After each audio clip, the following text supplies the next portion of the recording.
The views and opinions expressed by the guests and hosts in the following program do not necessarily reflect those of Areopagus Communications and Press One PH.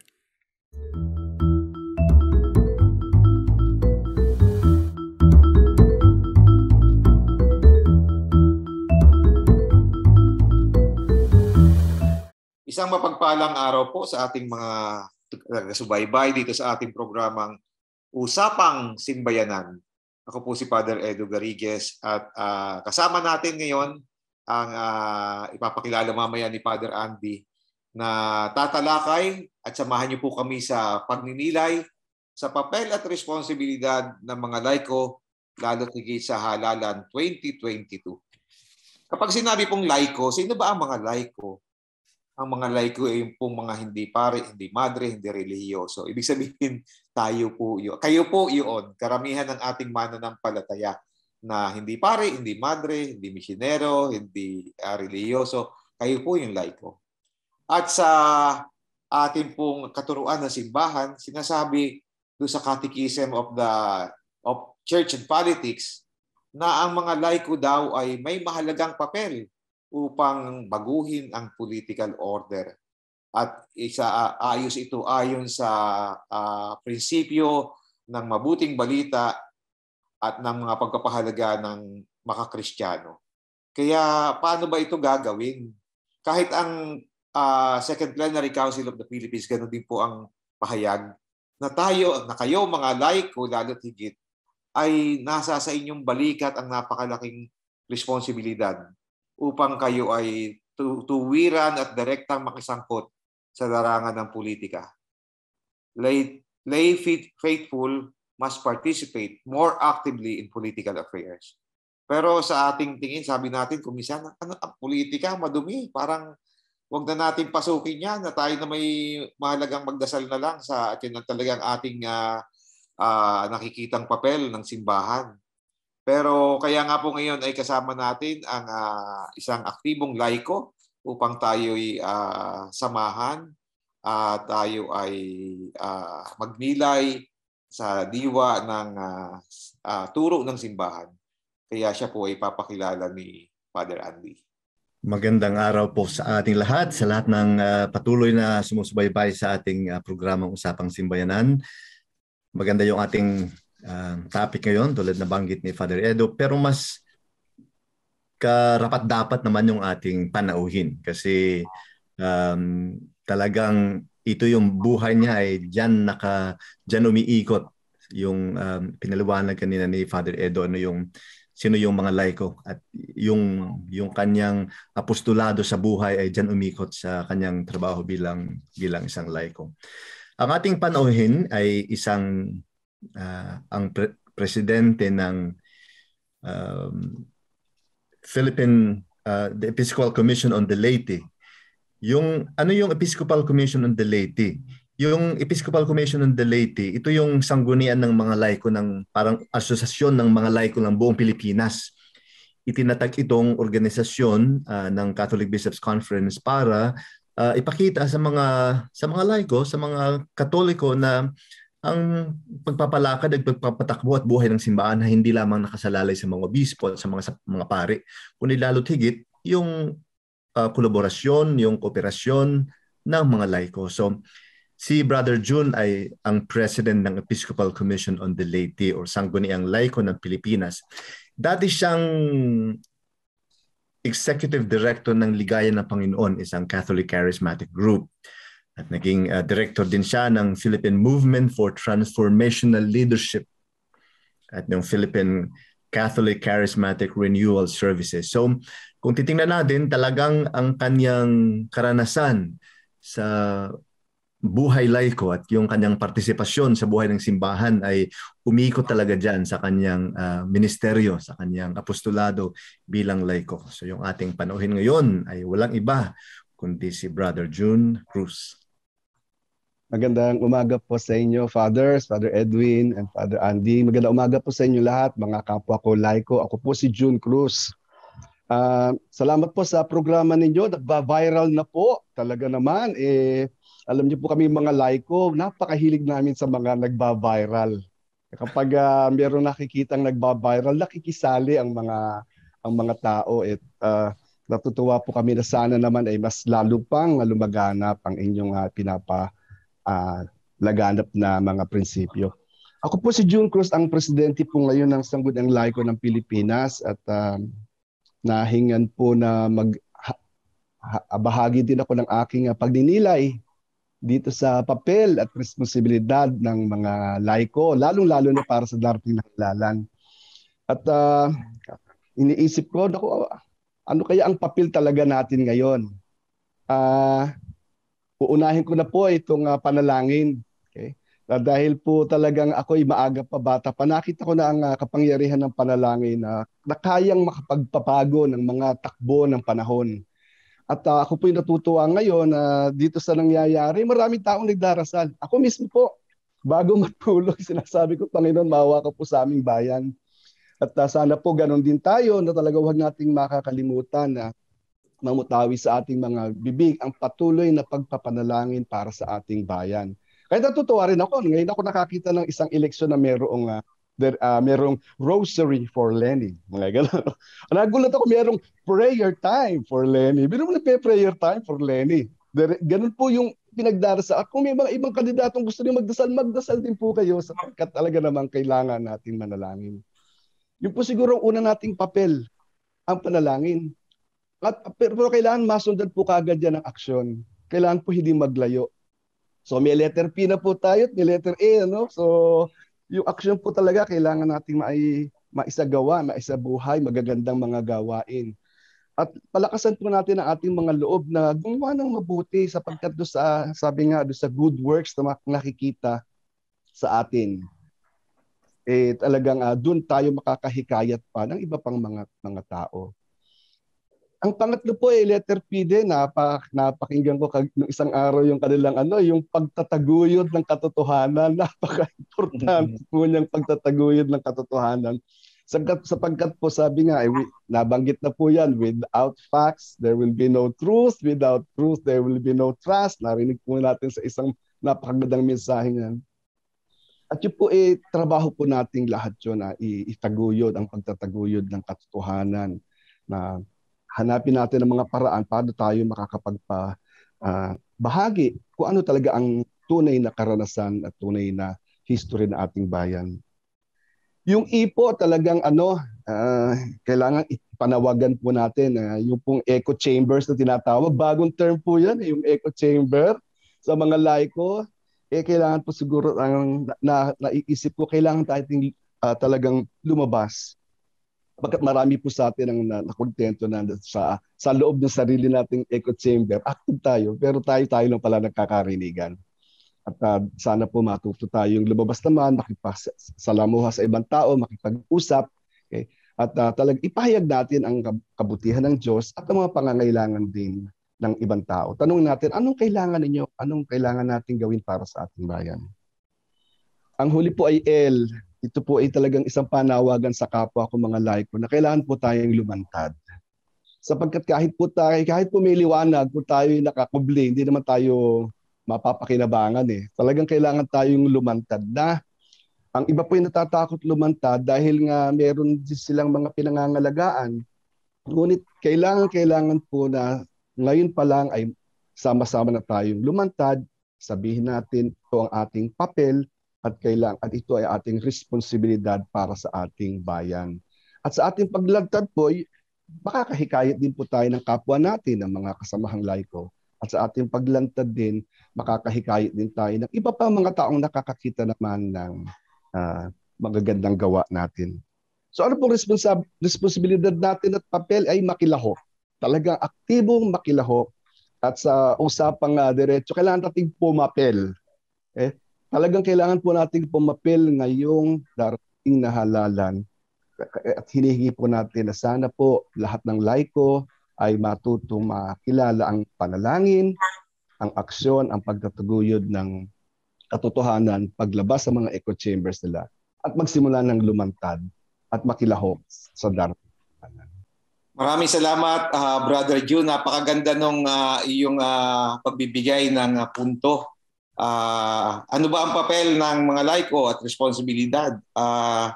Sabi mo nga, bukod sa panalangin at syempre pangunahin, ako din mas higit na napapadasal ngayong panahong to.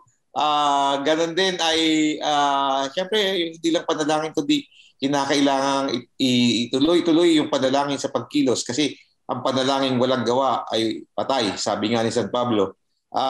Kaya kasabay din yung pagsusulong ng katotohanan, echo chambers, at yung paglantad, pakikisangkot. Kaya siguro ay doon tayo magsimula sa ating talakayan, Father Andy. Anong oring pakikisangkot, anong oring paglantad? Siguro bago yon, tingnan din natin bakit ganito kahalaga yung eleksyon ngayong 2022. Anong kaibahan dito sa nakaraang mga eleksyon? At paano nitong mga nakaraan ay tiningnan natin to sa punto de vista ng mga pare, ay hindi naman to nagkakaiba kasi sa simbahan, ito po ang ating programa ay usapang simbayanan, simbahan at bayan. Hindi naman magkaiba gaano, hindi naman nalalayo yung papel ng laiko sa mga pare. Pero mas sabi nga natin sa PCP2 at saka sa Catechism of the Church and Politics, mas direkta yung papel ng laiko. So yung pong tanong na yun muna, anong kakaibaan? Bakit napakahalaga ng eleksyon na 2022? At anong uring nabagitan ni Jun yung iba, pero may karagdagan pa tayo talagang yung pwedeng gawin sa paraan ng pakikisangkot. Yung sinasabi ni Brother Jun na paglantad at ano pa yung sabi mo? Lantad at talagang direktang pakikisangkot. Paano pa rin kaya natin gagawin sa tunay na buhay? Lalo tigit sa harap ng kalagayan natin ngayon sa Pilipinas. Kailangan po talaga sa dating sumigaw na eh. Kasi noong 2016, binabalaan na po natin ang mga kasamahan natin. At hindi naman tayo kinapos ng pagpapaalala. Ngunit para bang hindi tayo narinig na ating mga kasamahan, kaya't nangyari na po yung pagkapanalo ng ating kasalukuyang presidente. Noong 2019 po ganun din, tayo nanawagan na kailangan natin ng independent Senate. Ngunit ganun din po, walang nakalusot. Sabi ko, bakit? At dahil din po doon, nakita naman natin kung paano din namang dahan-dahan ay nakontrol ang iba't ibang mga sangay ng ating gobyerno at pati po ang mga nakaupo noon sa ating Senado ay marami sa kanilang nabansagan na mga enablers. Yun po ay kitang-kita na napapunta sa isa pang napakalalim at napakadilim na panahon. At ito ngayon ay yung pagbo-vote in na ng mga iba't ibang mga partido. Narinig ko po ang sabi po ng isang kasamahan nila sa kanilang Voltes 4, kami pong apat ay mga anak po ng mga dating presidente. Totoo naman pala, no? Apat silang mga anak ng mga dating presidente at taos daw sa puso na nila ang paglilingkod. Kailangan tayo sumigaw talaga. Hoy, mga laiko! Hindi ba nyo nababasa ang sinyalis ng panahon na ipinaglaban natin laban sa mga iyan, ang mga nakaraang mga gobyerno, ngayon ay nagsama-sama na. Gaano kahalaga? Napakahalaga po talaga na talagang magsama-sama tayo kumilos at pumili ng nararapat na mamumuno sa atin sa panahong ngayon. Ano po ang mga paraan? Ang paraan po ay usually magiging dalawa lang naman. Yung isa ay yung non-partisan at isa naman ay partisan. Patuloy pa rin po tayong mananawagan para sa mga non-partisan endeavors. Andiyan pa rin naman ang PPCRB, andiyan pa rin naman ang NAMPREL. Ngunit marami rin pong ibang mga grupo na nagpapadaloy, nagpapatakbo ng iba't ibang mga circles of discernment upang ang mga kababayan natin na hindi pa nakakarating sa punto ng pagdedesisyon ay makapamili naman ng tunay at karapat-dapat na leader. Pero yung mga hindi na po kailangan mag-discern, kamukha po ninyo, kamukha po natin. Malinaw! Malinaw naman So bakit pa tayo sabi nga lumantad na tayo at sabi natin ito po ang dahilan namin. Pwede ba namin kayong makatulong? Pwede ba naming hingin? Pwede ba niyong ipagdasal din ang inyong ang inyong boto? Alamin niyo ano bang mahalaga sa inyo at pagtulungan natin itong mga bagay na mahalaga sa mga buhay ninyo at buhay natin. Brother John, merong models of discernment kang nabanggit, pero bago mo yung talakayin, baka may tanong si Father Andy tungkol sa mga nabanggit mo na. Ang ganda ng mga pagninilay eh. Father Andy. Balikan ko lang ulit yun kasi kahit nung seminarista pa ako, favorite ko na talaga yung prayer and good works na yan eh. Oo. Ginamit ko yan na aking paradigm nung aking yung aking comprehensive exams. Prayer and good works. Kasi ang mga tao nitong yung mga nakaraang eleksyon hanggang yung hanggang 'di ba meron tayong mga oratio imperata para sa malinis na halalan. Pero palagay ko baka higit pa diyan. Hindi lamang na every Sunday na panalangin tulad na nabanggit mo yung hopefully ay itong panalangin hindi lamang na sana nga maging mapayapa ang eleksyon, sana maging honest ang eleksyon, kundi higit pa dyan, Panginoon, send us good leaders. Panginoon, please enlighten the voters na sana gabayan mo ang lahat ng mga botante na mag-isip ng tama, hindi para sa kanilang sarili, kundi para sa kapakanan ng kanilang mga anak, mga apo at ng sambayanan. Palagay ko isang magandang point yan. Kaya nabanggit mo yung panalangin. Nabanggit ni Father Edo kanina, palagay ko halos lahat tayo. Talagang yung ating panalangin ngayon ay sobra-sobra.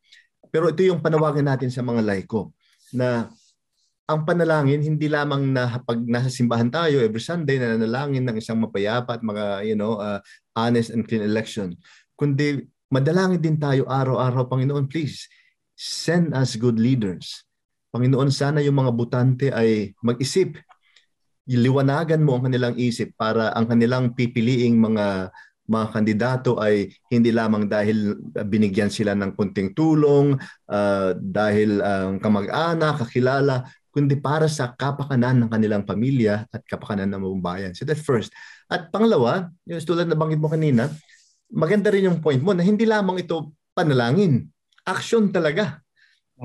Action ang kailangan natin ngayon. Hindi na sapat yung sama-sama ka na lang. Yung kung ano yung sinabi ng kapitbahay, ano yung sabi ng nanay mo, ano yung sabi ng barangay captain.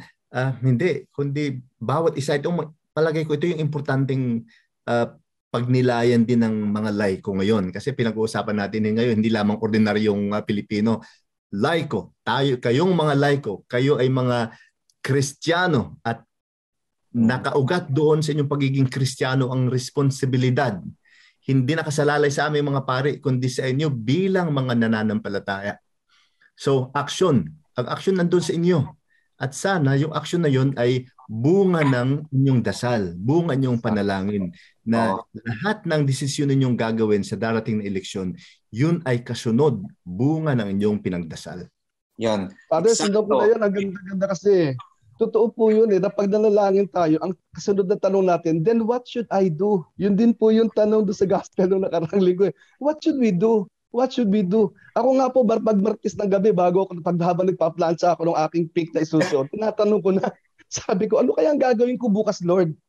Anong kabutihan ang pwede kong gawin para paglabas ko, hindi lang yung naghahanap ako ng kapwa ako na naka-pink, na para bang nagkaintindihan ako, kundi meron akong napaghandaang isang magandang gawain na ang panalangin ko ay magtutulak sa magagandang gawa.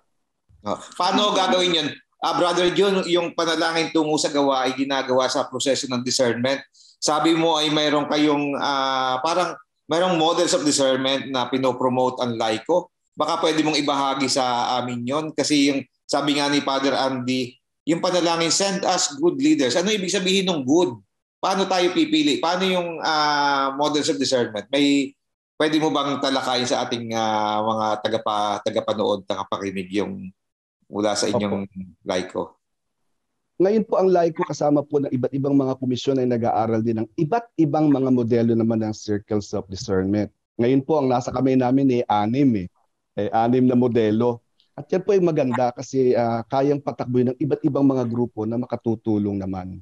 Ang iba ay para sa level ng basic ecclesial communities, para level ng mga maliliit na grupo, iba naman ay dapat lay leaders assembly, iba naman ay pwedeng pang parish, at depende rin po yan sa kakayanan ng mga tao na mag-isip, kakayanan nila para mag-meeting. So naka-matrix po, malaman alin ba ang po pwedeng i-adapt ng isang diocese para sa kanilang lay leaders, para sa kanilang parish, para sa mga basic ecclesial communities. Pero it all boils down to some basic elements. Okay? Yung pong commitment, yung character, yung kanilang competency, yung kanilang compliance, umiikot lang po doon yung kanilang kakayanang mamuno, kagandahang loob, okay? At saka yung katapatan sa serbisyo, at saka yung kanilang mga nagawa na sa nakaraan, na kailangan maging basis nga po. Kasi sabi nga without facts, balik na naman tayo roon, there can be no truth. Without truth, there can be no trust. Trust po ang pinag-uusapan natin dito. Sino ang pagkakatiwalaan natin ng nag-iisan nating boto. So yun po yun.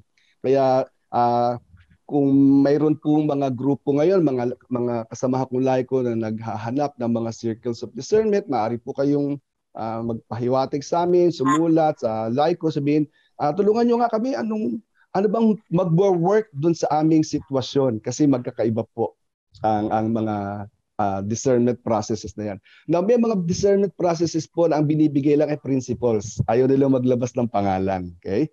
Pero may discernment process na pagkatapos doon, dahil may datang ginamit at mayroong consensus na lahat tayo susunod tayo doon sa magiging resulta ng ating common discernment.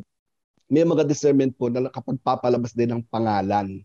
Bakit po kailangan maglabas ng pangalan? Kasi po yung mga nasa ibaba na magkasamahan natin, wala na pong panahon para mag-research. Kaya pinoprovide na natin yung data para po at sinasabi natin pagkakatiwalaan nyo ba ang mga leaders nyo ang magdasal, magnilay, mag-isip at magkaroon ng discernment. At pag sinabing, sige po, mag-discern po kayo at i-share nyo sa amin. May mga dioceses pong ganon na pagkatapos nila magkaroon ng diocesan-wide lay leaders assembly at may pangalan na ilalabas, yun po ibinababa nila, sinasabi sa mga laiko nila. Di ba pumayag naman kayo, ito ang mga pangalan. Okay? Ito ang dadali natin. Ayon sa malaya kayong piliin ito ayon sa mga pagdinilay ng ating mga lay leaders at ating mga kaparian. Susog na tanong, ako muna, Padre Andy, kasi bibigyan natin ng medyo mahirap-hirap na tanong si June. Ito ay medyo mahirap kasi batay dito sa discernment. Sang-ayon po kami dyan kasi nabasa ko ulit yung pastoral exhortation ng Philippine Politics na ginawa ng ating mga obispong gabay. Tama yung inyong discernment criteria kahit sa mga obispo, sa pastoral exhortation, yun din. Simple lang competence and integrity. Ang isang mamumuno ay dapat may kakayahan at mayroon ding integridad. Hindi mabuting tao. Maraming kahulugan yung mabuting tao. Competence, may kakayahan, may ibubuga para sa hindi para sa sariling interes, kundi para sa bayan. Competence and integrity. Ito po yung mahirap na tanong at nasa sa inyo kung gusto niyo magpangalan o kung hindi. Sabi niyo nga sa inyo. Kung gagawin natin isang survey, general survey ng mga tumatakbong candidate, anong uri ng mga politiko yung tumatakbo? Makikita ba ayon sa inyong discernment process na ginagawa, may mga pumapasa ba doon sa criteria ng competence, integrity, pagiging makadiyos, pagiging makabayan, pagiging makakalikasan, etc. Yung broad stroke lang ng profile ng mga candidates, mayroon bang papasa sa batayan ng pagpili, ng makakristyanong pagpili natin? Halimbawa, si Pacquiao, mayaman, pero mayroon bang kakayahan? Si Lacson, okay naman, may mga nagawa din naman kahit papano, pero mayroon mga problematic na personalidad, kagaya alam niyo na yan. Pero sa inyong dinadaan ng proseso ng pagsusuri, pagninilay, discernment process, pwede pong yung general survey lang, pwede yung pangalanan o hindi. Ano yung profile ng mga kandidato natin? May papasa ba o may mga problema tayo? Father, salamat po. Pero kagandahan po ngayon, meron na namang available data eh. May grupo namang nagre-research talaga. So, kausap ko lang yung dalawang foundation ngayon, Ibon Foundation, saka yung Senpeg. Kumpleto ang datos nila. Ilalabas nila. Okay? Para masabi natin, ito ba mga kandidatong to nakakapasa doon sa mga criteria isineset din. At kapag tinignan natin yon, ang biruan nga mukhang hindi makakapasa lahat, halos lahat Baka isa lang ang maiwan Ganun yung kanilang mga pananaw. Okay? Ang isa pa pong napakahalaga, dahil nga napaka-critical nitong ating election ng 2022, may mga discernment process po na may tinatawag na knockout issues. Knockout issues. Ang ibig sabihin, kapag dito pala sa mga issues na to, hindi na-knockout na sila, hindi na sila kasama sa discernment. Okay? Walang paggalang sa buhay. Yan ba pinag-iisipan pa? Okay? So hindi isasalang-alang ang West Philippine Sea. Yan ba napakalaking issue niyan Malinaw yan So, yung mga hindi hahabulin ang mga nakaraang mga nagkasala, yung impunity. Napakabigat ng impunity. So may mga discernment process po, 5 yung isang grupo, 5 yung kanilang knockout issue. May isa pa knockout issue, Brother John, nagnakaw ba sa bayan at makapatuloy na magnakaw sa bayan? O di ba? Opo, andun yung record ng pagnanakaw. So kapag po diretsahan na po ako, kapag po ginamit natin yung modelong yon, pumayag tayo na sige, yan ang modelong gagamitin natin. Ito po yung tinatawag na gabay. In-approve na po ito ng Catholic Bishops' Conference in 2016. Ito po yung dating Gabay Kristo na ngayon ay binago na nila, ginawang Gabay Pilipino. Gabay Pilipino. Pag po pumayag ang mga kaparian, pumayag ang mga lay leaders, o yan ang gagamitin nating modelo, pag nag-knockout issue sila, tanggal po lahat, isa lang matitira. Okay? So, isa lang po si VP Lenny lang ang makakapasok. So, yun po discernment pa ba ang tawag doon? Yan ang magandang tanong doon Kasi ang discernment is a choice between two good things. Diba? The good and the better.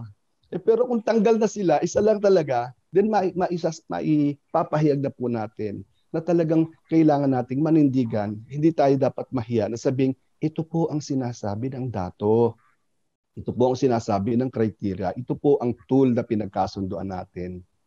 So, kaya sana po ay matutong tanggapin natin kung ano po yung napagkasunduan ng ating mga lay leaders assembly. Father Andy.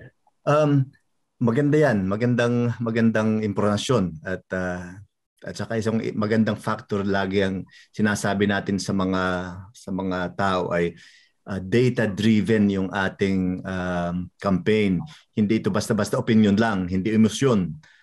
Kundi meron talagang pinagbabasihan, pinag-uugatan ng mga data, ng mga informasyon.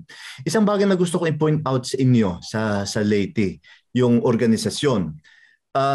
Halimbawa ngayon, sa inyong pagninilay, halimbawa siguro sa yung executive committee, kumbaga, ng mga laiko sa buong Pilipinas, paano nyo maipaparating itong inyong yung resulta ng inyong pagninilay doon sa mga lugar? Kasi kahit sabihin natin na alam mo ang sangguniang laiko ng Pilipinas, ito naman ay inorganisa ng Catholic Bishops' Conference of the Philippines, paano nyo ngayon maipaparating ito doon sa mga lugar? Handa ba yung mga obispo? Tatanggapin ba kayo ng mga obispo para iparating ang result ng inyong discernment, ang inyong pagninilay? Yung leadership ba ng mga laiko doon sa mga iba't ibang probinsya ay handa kayong tanggapin at handang tanggapin ang proseso ninyong pagninilay? Paano? Kasi iba yung narating ninyong proseso ng pagninilay doon sa sentro. Okay, sabihin natin sa Manila. O ngayon, paano may paparating ito doon sa Basilan, doon sa Batanes, doon sa Samar? Paano natin may paparating? Kasi sayang naman yung pagninilay na, okay, halimbawa, meron tayong kanya-kanyang network. Ilan lang ang friends ko sa Facebook, 5,000 lang. Kahit sabihin kong lahat yan ay bumoto sa isang kandidatong gusto ko, 5,000 lang yan. Meron pang mas malawak na network sana. At ito yung ating gustong mangyari. So paano natin, ano yung pinag-iisipan nyo? Anong paraan para may parating ninyo ang resulta ng inyong pagninilay? Ang pinag-usapan na po natin ngayon ay yung cascading, no? Kinakascade na natin yung mga desisyon. Ang una po ay doon sa itaas, magandang magkaroon nga po tayo sa national ng sariling discernment process. At least alam natin ito ang naging desisyon natin. Ngunit dahil nga po ito ay idadrive din po ito mga discernment process to ng CBCP NASA. Kilala naman po siguro ni Father Edu yung NASA, no? Parang gano'n. So, idadrive yan, hihingin pa rin ang tulong ng mga kabunyian. Sabihin, ayaw po naming diktahan ang inyong mga lay leaders, kaya ito po ang materyales, ito po ang paraan, ito po ang pagkakataon para naman magkaroon kayo ng sariling lay leaders assembly. Nakatulong po yung Synod on Synodality kasi nagkaroon na ng pagkakataong tawagin yung mga leaders. Ngayon po kung magpapatawag po ang mga obispo ulit ng sarili namang, kasi nga po, don't educate me, sabi nila. Kaya ayaw nila yung voters education. Pinag-uusapan, ano? So, pero kung magkakaroon tayo ng synod, ng synod on this election, okay? On synod on listening, yung makikinig lang tayo, kaya po magpatawag ng mga obispo ng paraan para makinig tayo ulit sa isa't isa, at doon po pwedeng ibaba yung desisyon na makukuha ng mga lay leaders. Bakit po ibinababa sa mga diocese? Kasi po meron po mga dioceses na hindi lang national position ang gusto nila. Kailangan makababa sa senador, kailangan makababa sa gobernador. Kaya sinasama po nila yon sa desisyon nila. Dahil may mga grupo po at dioceses na natuto na. Natuto sila na ipanalo nga nila yung gobernador, si Among Ed, pero lahat kalaban. So dahil nga lahat kalaban, walang nagawa. Okay? Ibinagsak lang siya. Kaya kailangan ngayon sa pagdinilay ng diocese, hanapin naman nila, ipapanalo nga natin itaas, pero kailangan natin ipanalo din yung mga taong susuporta sa kanya sa ibaba. So the choice now will be among the lay leaders of the different dioceses in consultation with their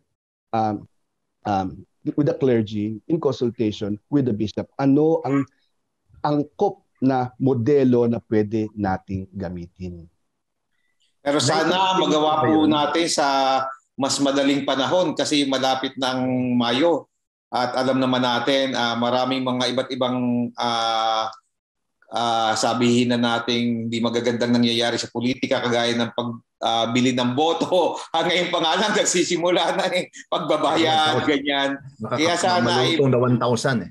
Oo, malulutong na 1,000 kaya mas talagang kinakailangang maparating natin itong ganitong klaseng paninindigan na lalo tigit sa bahagi ng mga laiko dahil kami mayroon din kaming doon sa balikan natin siguro din Father Andy, sinasabi ni Brother June na kung mayroon naman partisan at saka non-partisan, mayroon naman talagang nakapili na ay talagang magsimula ng magtrabaho ng kampanya na lalo tigit, di ba? At hindi na yung maghintay pa. Kasi may malinaw na choice eh.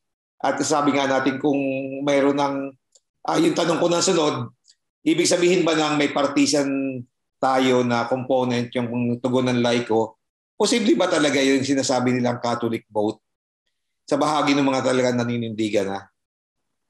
Matagal na pong tanong yan, yung meron nga bang Catholic vote? Para ba ng tanong na meron solid north? Yan, may mga ganun tanong po. No? Okay? At ang sinasabi po natin, wala kasi ang mga Katoliko, they respect free will. Yung kalayaan. Pero ako po, hindi naniniwala dyan. Ako po naniniwala na mayroong Catholic vote. Kung ang pinag-uusapan natin dito ay yung common good, oo, at saka yung advancement of peoples, CA, okay? through holistic and orchestrated lay-initiated campaigns. Ayan, Catholic na Catholic ang dating niyan. Quotable yan, Brother John. Quotable yan. Ayan, ha? So, Catholic na Catholic yan. Common good and the advancement of peoples through a holistic and orchestrated lay-initiated campaigns. May Catholic vote. Opo. So, it's a Catholic vote. Oo. Basta lay-initiated. Ito po'y panawagan ko na. Baka matapos na ating palabas eh. Oo, 5 minuto na lang po tayo. Isang Catholic vote. Nananawagan po kami para sa isang orchestrated, lay-initiated campaign. Okay? Para po ibigay natin itong Catholic vote natin sa ating mga kababayan. Naniniwala po ako dyan, kasama po ng panalangin, kasama po ng pagkilos, na mayroon po tayong ma-deliver. At maniwala po kayo! Meron tayong ma-deliver na Catholic vote. Habang nagka-countdown tayo ng ilang minutes na lang, paano niyo nagpaba? Meron na ba kayong meron na bang mga initiatives o meron ng mga kilos ang laiko na pumunta doon sa mga iba't ibang diocese para tumulong sa pagninilay, or may parating yung kasi kung panawagan lang baka hindi gaano makarating sa lahat ng mga lugar. Ano yung other efforts na ginagawa ng Sangguniang Laiko para may parating talaga doon sa iba't ibang sulok ng Pilipinas? Ito pong Disyembre ito ay sisimula na po yung mga proof of concept na tinatawag. Okay? Yung proof of concept na kailangan patakbuhin muna at makita. Kasama po dito yung pag-video. Kailangan po ma-video din yung mga training of trainers. Para po pagbaba, pag na-approve namin sa pwede ba nating patakbuhin ito sa Cebu? Pwede ba patakbuhin sa Caloocan? Pwede ba dun sa kay Bishop ganito? Ayan. Pag po may proof of concept na tayo, ay video lang ang ipadala natin. Okay? Dahil kayang i-train ng mga kaparian ang mga tao nila for a lay leaders assembly or for other models of discernment in the basic ecclesial communities. Now, meron na po kami mga napatakbo, especially napatakbo for ang tawag po dyan yung mga beta testing. Yung tinetest mo muna yung proseso. Kasi kailangan pagbaba niyan, nahanap nyo na yung mga quirks noong proseso. At yun po, yun yung ating pinapolish ngayon so that by January, tuloy-tuloy na po ang Salamat ng marami, Brother June. Napakasarap ng ating pag-uusap pero kulang ang ating panahon. At napakagandang magtapos dito sa sinabi mong huli. Merong Catholic vote. Maniwala kayo hindi, may Catholic vote. At yun nga yung batayan na binabanggit ni Brother June. At batay ito din sa panawagan ng ating simbahan. Sabi niya may papel, lalo tigit ang mga laiko. Sabi sa Catechism of the Church and Politics, to renew the political order according to gospel principles and values. Hindi lang basta buo pumipili, kundi may batayan yung ating prinsipyo ng ating pananampalataya at ng mabuting balita. Kaya salamat po ng marami sa inyong pakikinig. Huling salita, Father Andy, bago natin ibigay si Brother June. Maraming salamat ulit. Importante itong talakayan natin ngayon kasi ito ay panawagan sa lahat ng mga Katoliko, no? Sa mga laiko lalo na sa inyo nakasalalay kasi ang pare sa buong Pilipinas ilan lang kami, mas marami kayo. So pag kayo ang kumilos, sana ay mas maganda ang magiging resulta ng ating halalan sa sunod na taon. Huling mensahe po, Brother June. Salamat. Mga kasamahan ko pong laiko, nung nakaraang eleksyon po, 14.5 million ang bumoto kay BP Leni. Hindi na po mababawasan yon. Hindi po mababawasan yon. Ngunit kung bawat isa doon sa 14.5 na yon ay kukuha lang ng isang boto, 29 million na po yon. 45% na po yun or nung ating 65.5 million. Ano pong ibig sabihin yan? Pagkatapos po tayo mag-circle of discernment, gamitin na po natin yung ating circle of influence. At pagkatapos po ng influence, sentrohin na natin ang mga tao natin. Sentrohan na natin yung mga taong mayroon tayong point, meron po tayong point of influence, meron po tayong point of choice. Kung hindi sila makapamili, tayo nang pumili sa kanila. Deuteronomy 30 says, behold, sabi niya, I place before you a choice of life and death, okay, of blessings and curses. Choose life. Kung meron po tayo kakayanang sabihan ng mga tao natin, piliin mo ito kasi buhay ito. Kailangan po natin gawin yun. So, a circle of discernment, circle of influence, but a point of choice. Choose life. Okay? Choose the future. Choose the right leader. Salamat po. Piliin ang mabuti. Piliin ang matino. Kaya maraming salamat po sa ating napakadiwang talakayan muli at umaasa kaming patuloy niyo susubaybayan sa mga susunod pang episode. At ngayon po pinasasalamatan natin ang ating panauhin sa ating kabanatang ito. Usapang Simbayanan, maraming salamat po sa ating mga taga-subaybay.